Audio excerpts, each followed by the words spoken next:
Welcome back to Story in 5 Pages. This segment is called Ask Story in 5. Today's dilemma is titled, I ignored my mom while she was dying of cancer. I hate to admit this, but I was horrible to my mom while she was fighting breast cancer. I was away at college at the time and I barely went to see her, even though she had made sure that transportation was not an issue. I didn't help with her care, and I also blamed her for the poor decisions I made.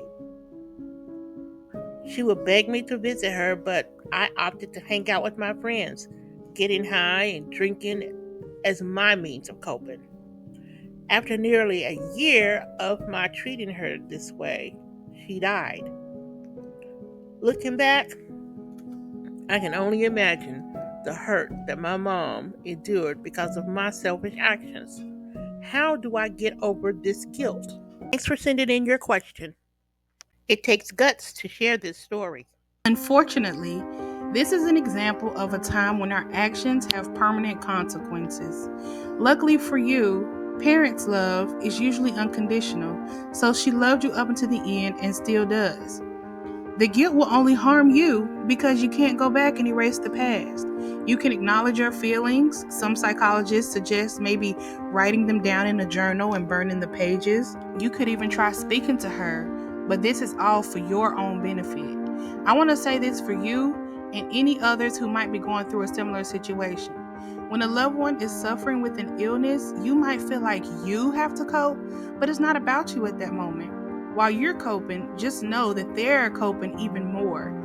You have to take yourself out of the situation and do what's best for the sufferer. Because once they're gone, you're left holding on to what you wish you would have done when you had the opportunity to do it but chose not to. Listener who sent in this dilemma, how can you get over this guilt? You can't. It's part of you now. This is an experience you had and have to live with. What you can do, though, is take control and change the feeling from guilt to accountability by accepting what happened and forgiving yourself. If your mom was still here, she would have forgiven you because of that unconditional love I mentioned earlier. Learn from your mistakes. If you still have a living parent, try not to make the same grave error twice. Check in often. Step outside of yourself and your wants and your needs this time around. There comes a time when parents and children switch places. Cherish the one who is still left and move on. To everyone else listening, what do you all think? Do you have any advice for this person? Please be sensitive to the nature of this topic in the comments. Be sensitive, but be sincere. If you have a story to share or need advice, send an email, or for those of you who might not like typing, send a voice recording of your dilemma to storyinfivepages@gmail.com. The email will be in the description box below. Please like, share, and subscribe for more. Thanks for watching. Okay, thanks. Bye.